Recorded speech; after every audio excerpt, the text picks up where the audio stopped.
there were several times actually I helped them fast, and just kept the sacred fire, took care of the people that were out, conducted lodges for people before they went out, and when they come back.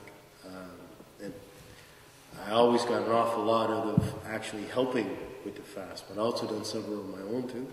I don't know, for me, the food wasn't an issue. I didn't find going without food really that big of a deal. The water was an issue. That one was hard. But, I don't know, it gave you time to think. And up in Flat Bay Brook, the ancestors are always extremely close anyway. So I guess it makes you a little more receptive to listen to what they got to say. Whether it's during dreams or whether it's when you're sitting there just thinking. But it was an experience that I'm glad I got to do. I think I would like to do one again, maybe when I get to another point in my life that I feel I need one. Like I said, it gave me clarity. It let me know where I was supposed to be and what I was supposed to be doing. I fasted for 4 days with Marcel Joe, and when I came out, he gave me a pipe to carry after I came out of that fast, and permission to use the pipe, and also to use his medicine watch, because he gave me teachings on that as well. And I fasted for this eagle actually that I ended up making this fan of. I had to fast for that as well, and I still have more to do. But to look at a fast, the first thing you got to understand, you fast for yourself first and foremost, right? As you're fasting for yourself, you'll often receive things that'll help the community too. So you bring that back to the community. But you actually help the community anyway, and your nation, when you help yourself. Because the stronger you are, and the better you are, the stronger your family and then your nation and your community is going to be as well, right? But when you look at the fast, the best way I had ever heard it put was by Emmett Peters in a sweat lodge. And basically what he said, that kind of sums up our culture in a real nice little nutshell, was that we're spiritual beings on a physical journey. So that explains most of our culture in a really short snap, right? And basically what our culture teaches is that you don't start when you're born, right? Is that you're part of the spirit world. And that's why when we do a pipe ceremony or we do a sweat lodge, we always pray to the east, the eastern door where the ancestors are and where the children come from. Because according to our teachings, you leave the spirit world and you enter the physical world when you become that child. But you already had a family before you got here. And that family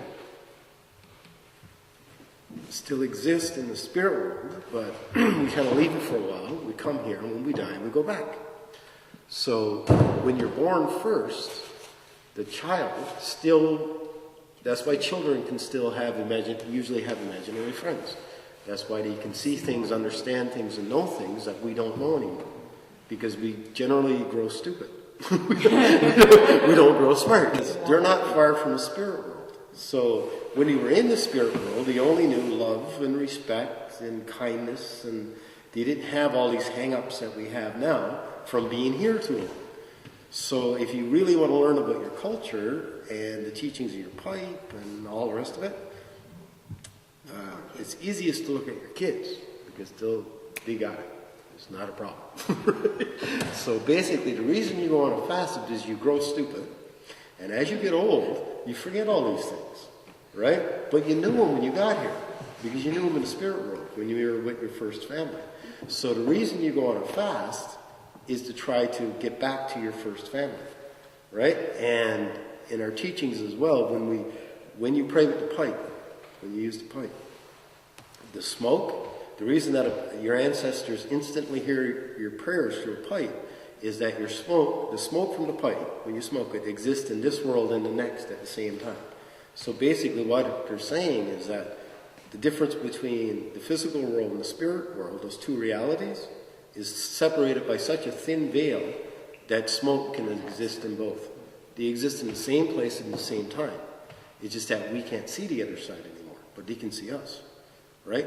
So basically when you use the pipe, the smoke exists in both, so they instantly know what our prayers are. even if we can't see them. And it helps, too, through the pipe to hear their prayers come back to us, right? And for the same reason you go on that fast, to get back to your first family, your spirit, the spirit family. So to do this, you start like you would have when you first, that instant you first, and not when you're born, at conception, right? Without food, without water, without any knowledge of time, and without any company, because you're in the womb, just like you're pregnant right now, and your child has no company in there, right? So you go back to where you started, basically, as you made a transition from the spirit to the physical. So by denying yourself sustenance, food and water, denying yourself company, right? Denying yourself as much as you can from your physical world, your hope is that you can get back to your spirit world, right? And by doing that, then you learn to be smart again, right? So you learn what it is to be a child again. So you see clearly, because you don't have all this stuff around getting in your way, right? And the hope is that you can disconnect yourself from the physical world. But we always believe that we come from that spirit world, and it was always our way to get back.